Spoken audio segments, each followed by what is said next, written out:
Dios nos bendiga. En la última reunión tuvimos algunas dificultades con la emisión y para mejorar eso vamos a dejar grabadas las presentaciones. De esa forma quedan disponibles en caso de alguna interrupción. Hoy estaremos hablando de qué es la Trinidad. Esta es la Academia de Discipulado de la Iglesia Alianza Cristiana y Misionera Casa de Restauración Betel, que tiene un currículo de estudio, ¿verdad? Que se llama Formando un Pueblo. Este es nuestro propósito, formar un pueblo, formarnos nosotros y también educar a otras personas que se acercan y de esta forma formamos discípulos. En la última reunión estuvimos mirando el tema de los nombres que Dios nos ha revelado de sí mismo. Decíamos que eso hay que estudiarlo en la actitud correcta, que no es correcto estudiar eso de la misma forma en que estudiamos temas de la vida ordinaria, porque podríamos demostrar una gran falta de respeto y falta de reverencia. Esa falta de reverencia es un indicador de la consideración que le damos a Dios en la vida. Además del estudio reverente de este asunto, es necesario asumir una actitud de humildad para tratar de evitar el error de pretender definir al soberano con las herramientas del ignorante. Los nombres nos traen a la memoria y evocan la sustancia de las cosas. Nombrar algo es conocerlo, es conocer su esencia. Los nombres que le damos a Dios revelan o reflejan la imagen que tenemos de Dios en nuestro interior, en nuestra persona. Eso de buscar la esencia de las cosas que apreciamos siempre ha sido un tema importante. Este poema de Juan Ramón Jiménez, que fue escrito en 1918, describe ese deseo, pero si lo leemos con cuidado veremos que contiene una fórmula importante, necesaria para los que asumen la gran comisión. Dice así: inteligencia, dame el nombre exacto de las cosas, que mi palabra sea la cosa misma, creada por mi alma nuevamente. Que por mí vayan todos los que no las conocen a las cosas. Que por mí vayan todos los que ya las olvidan a las cosas. Que por mí vayan todos los mismos que las aman a las cosas. Inteligencia, dame el nombre exacto y tuyo y suyo y mío de las cosas. Es importante estudiar los nombres que Dios nos ha revelado de sí mismo para llevar a Dios a los que no lo conocen y a los que ya lo olvidan, y para que los mismos que lo aman también dirijan su persona a Él. En resumen, las formas que utilizamos para pensar y nombrar a Dios revelan la actitud, la posición, la importancia y la dependencia de nosotros respecto a Dios. Y muy particularmente nos permiten llevar a todos los que no lo conocen a Dios. Hoy hablaremos de la Trinidad. La palabra Trinidad no se encuentra en la Biblia. El concepto o la idea que representa sí se encuentra en la Biblia, pero es una enseñanza mucho más abarcadora de lo que esa palabra Trinidad significa en nuestra mente. La tradición judía afirma que hay un solo Dios y rechaza la Trinidad por considerar que es incompatible con esa afirmación. Igualmente, el Islam descarta e incluso condena cualquier alusión a la unidad de tres personas en un solo Dios. Cuando estudiamos asuntos tan complejos y a la vez tan importantes, nos vemos ante la inclinación a aceptarlos sin pensar mucho en ello. Son enseñanzas que han sido estudiadas y lo que recibimos viene de autoridades en las que confiamos y de la institución histórica. Parece que es una verdad comprobada, así que podemos decidir simplemente la acepto y procedo a repetirla. Si la aceptamos y la repetimos sin tratar de apropiarnos de ese tema, de hacerlo nuestro, nos perdemos un material de construcción importante de nuestra persona cristiana. Hay que tener en cuenta lo que ocurre cuando aceptamos las ideas sin pensar mucho en ellas y lo que ocurre cuando nos metemos en esa idea, hasta hacerla parte de mi persona. Eso de que Dios creador es 3 personas es importante. ¿Cómo se puede explicar eso?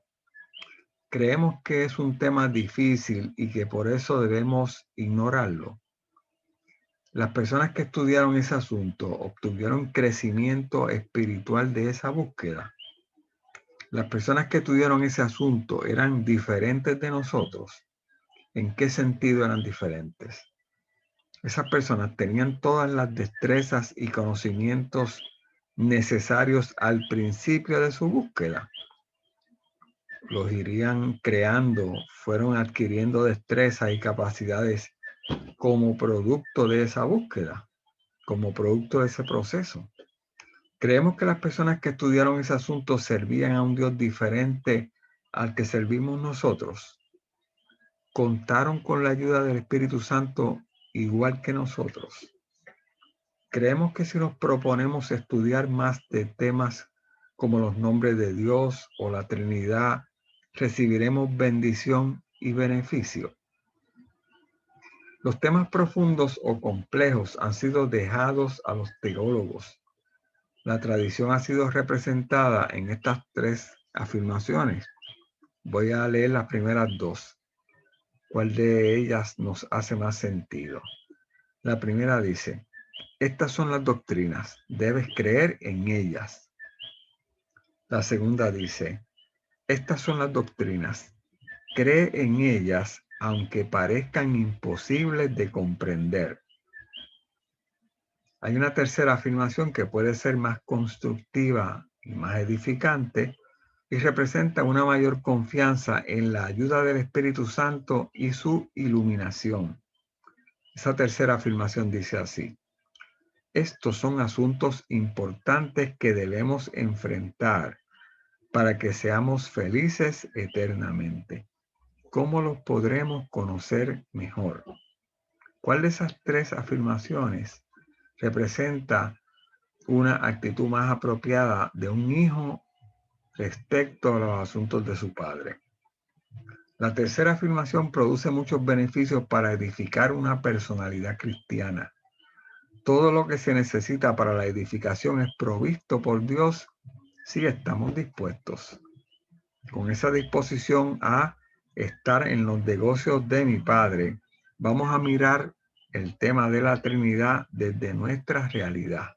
Y esta es nuestra realidad. Nosotros somos rebeldes e injustos frente a un único Dios perfecto y santo. A causa de nuestras ofensas a Dios y a todo lo que Dios ha creado, estamos condenados a muerte. Y la deuda solo se puede pagar con la vida, por lo que somos incapaces de pagar esa deuda.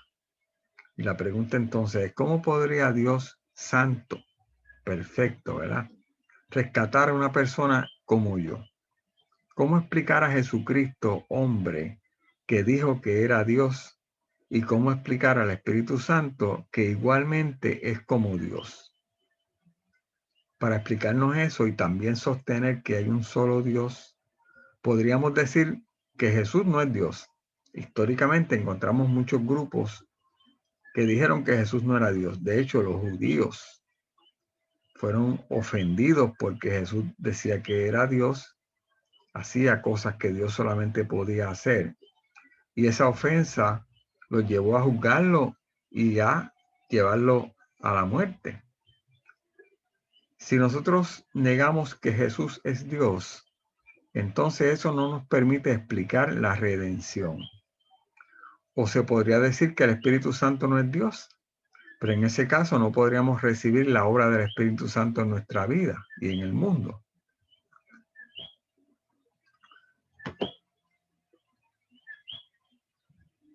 O podríamos también decir que Dios es uno y que las 3 personas son modos o maneras de expresión de Dios.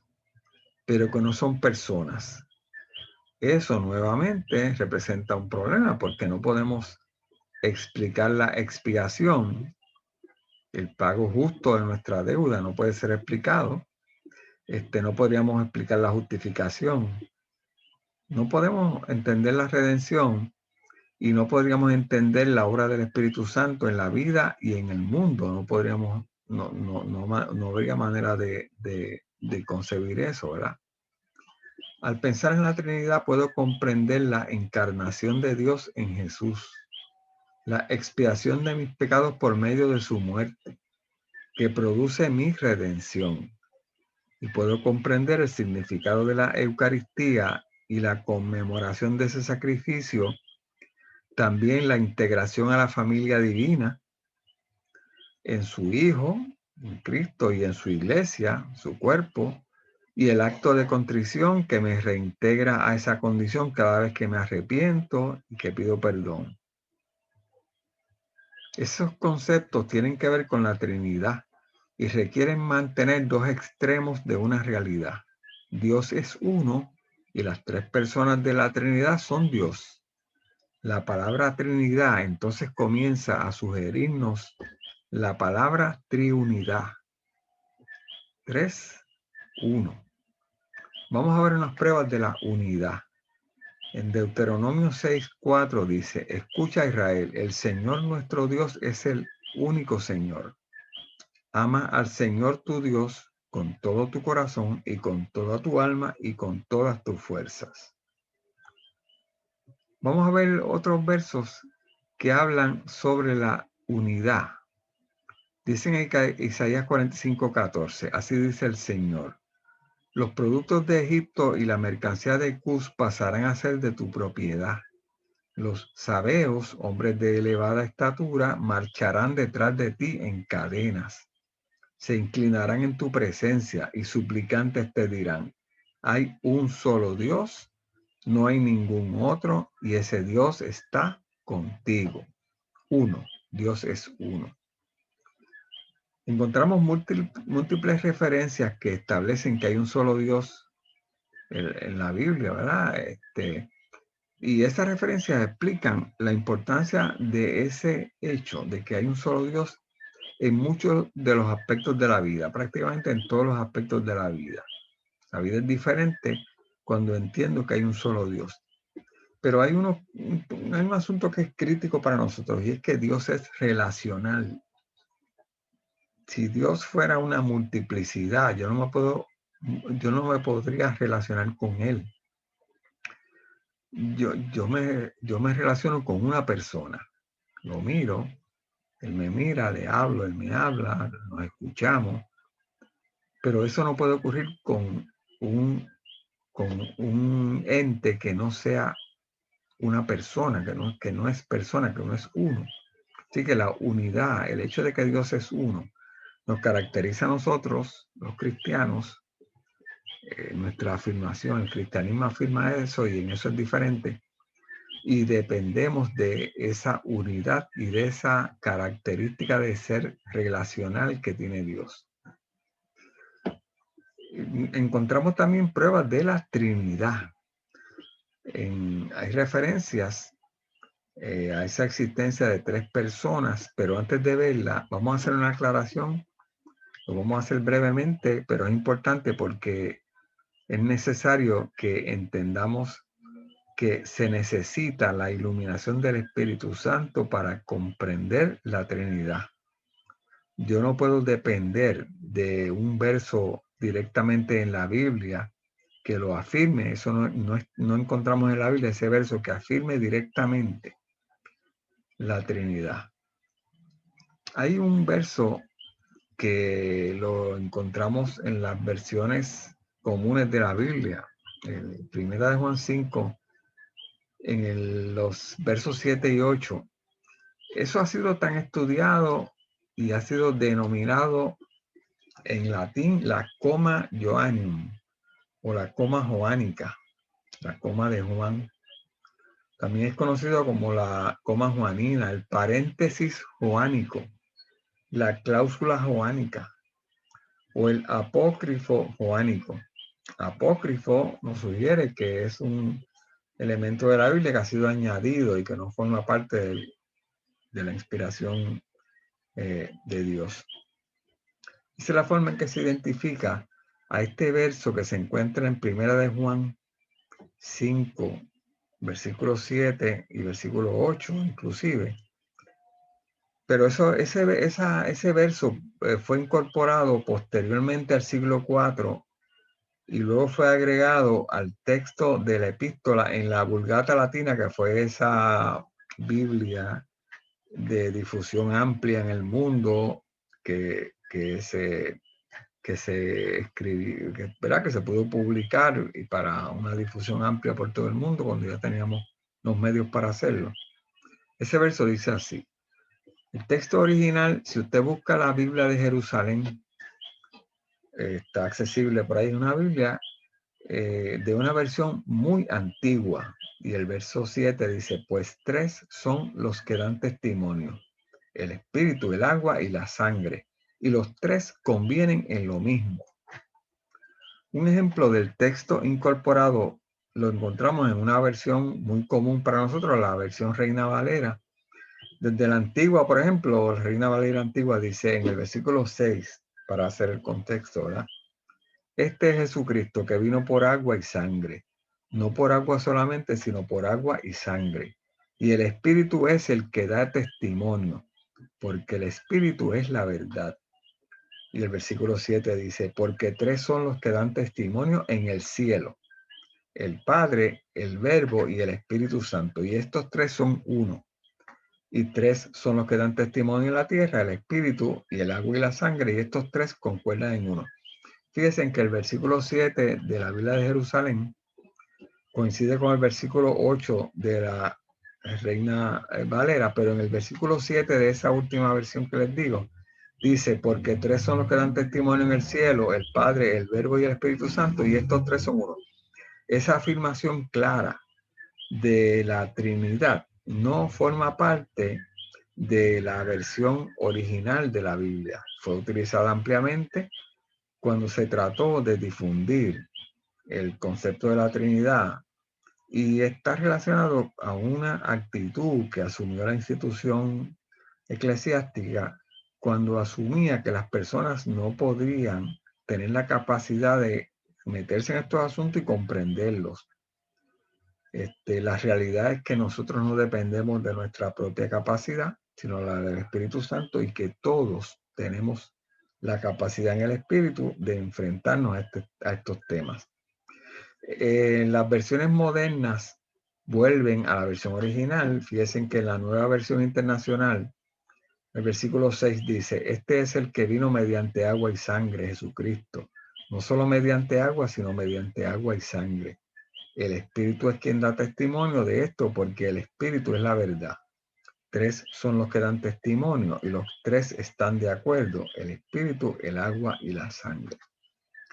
Este paréntesis es para aclarar cualquier confusión que pudiera haber cuando citamos ese verso 7 del capítulo 5 de la primera epístola de Juan como manera de afirmar la Trinidad en lugar de depender de la iluminación del Espíritu, porque el texto original no incluye esa cláusula. Afirmamos entonces que la comprensión de la realidad de que existe un solo Dios en 3 personas requiere de esa iluminación y no puede afirmarse simplemente citando un verso particular de la Biblia. Dios cumple su propósito en esa realidad porque nos propone y nos da las opciones y nos da los recursos para estudiar este tema y encontrar en esa comunión con el Espíritu Santo la realidad que nos permite entonces afirmar que Dios es uno, pero que lo vemos y interactuamos con Él en 3 personas. El Padre es Dios, Jesús es Dios y el Espíritu Santo es Dios.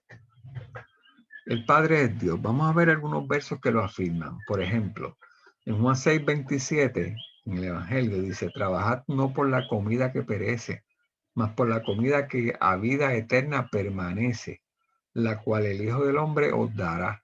Porque a este señaló el Padre, que es Dios. Y dijéronle, ¿qué haremos para que obremos las obras de Dios? Respondió Jesús y les dijo, esta es la obra de Dios, que creáis en el que Él ha enviado. Señala al Padre, que es Dios. Pero también encontramos versos que afirman que Jesús es Dios. En el Evangelio de Juan, capítulo 20, versículo 27, dice, luego dice a Tomás, mete tu dedo aquí, ve mis manos, y alarga acá tu mano y métela en mi costado, y no seas incrédulo, sino fiel. Entonces Tomás respondió y le dijo, Señor mío y Dios mío. También encontramos versos que afirman que el Espíritu Santo es Dios. En Hechos 5:3 dice, y dijo Pedro, Ananías, ¿por qué ha llenado Satanás tu corazón a que mintieses al Espíritu Santo y defraudases del precio de la heredad, reteniéndola? ¿No se te quedaba a ti? Y vendida, ¿no estaba en tu potestad? ¿Por qué pusiste esto en tu corazón? No has mentido a los hombres, sino a Dios. Versículo 3 afirma que mintió al Espíritu Santo. Versículo 4 afirma que le mintió a Dios. El Espíritu Santo posee los atributos de Dios. Por ejemplo, vamos a ver un verso que afirma la omnisciencia del Espíritu Santo. En 1 Corintios 2:11 dice, porque ¿quién de los hombres sabe las cosas del hombre, sino el Espíritu del hombre que está en él? Así tampoco nadie conoció las cosas de Dios, sino el Espíritu de Dios. Y nosotros no hemos recibido al Espíritu del mundo, sino el Espíritu que proviene de Dios, para que sepamos lo que Dios nos ha concedido. Omnisciencia, esa capacidad de saberlo todo, de entenderlo todo. Y vemos en este verso su omnipresencia. El Salmo 139 dice, ¿a dónde me iré de tu espíritu? ¿A dónde huiré de tu presencia? Si subiere a los cielos, allí estás tú. Y si en el Seol hiciere mi estrado, he aquí, allí tú estás. Hemos visto versos entonces, en este breve tiempo, muy escogidos que nos permiten entender que el Padre es Dios, que Jesús es Dios y que el Espíritu Santo es Dios. Vamos a ver algunos versos que declaran la triunidad, la unidad en uno de tres personas que siguen siendo una persona. El verso que mejor declara la existencia de tres personas en un solo Dios es Mateo 28, versículos 18 en adelante, que dicen, y Jesús se acercó y les habló diciendo, toda potestad me es dada en el cielo y en la tierra. Por tanto, id y haced discípulos a todas las naciones, bautizándolos en el nombre del Padre y del Hijo y del Espíritu Santo, enseñándoles que guarden todas las cosas que os he mandado. Y he aquí yo estoy con vosotros todos los días hasta el fin del mundo. Amén.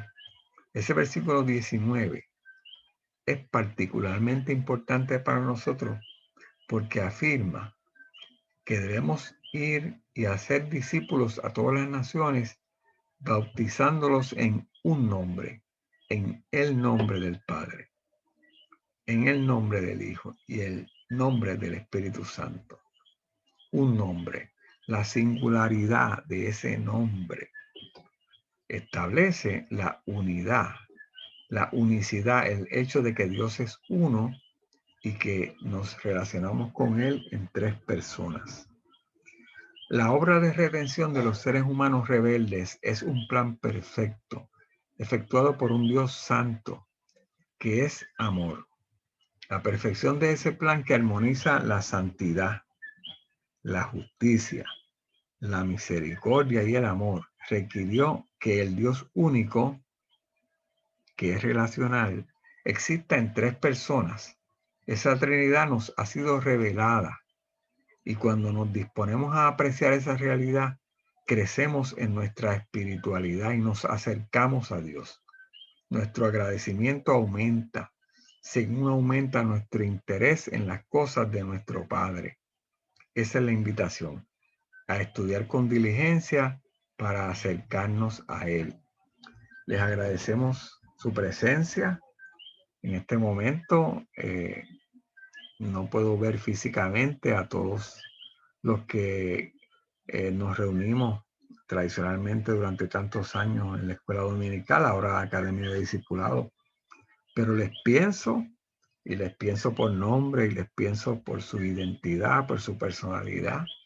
Los que están conectados por teléfono, como es Lucy, como es Pepe, como es Andrea, los que están conectados en este momento por Facebook Live, que nos gustaría que estuvieran conectados también por el sistema de Zoom que nos permite un poquitito más de intimidad y de coparticipación. Y los que van a ver esta emisión posteriormente en el futuro, los que están cerca, los que están lejos, y que ahora tenemos acceso a ustedes y nos podemos reunir con ustedes cuando antes no lo podíamos hacer.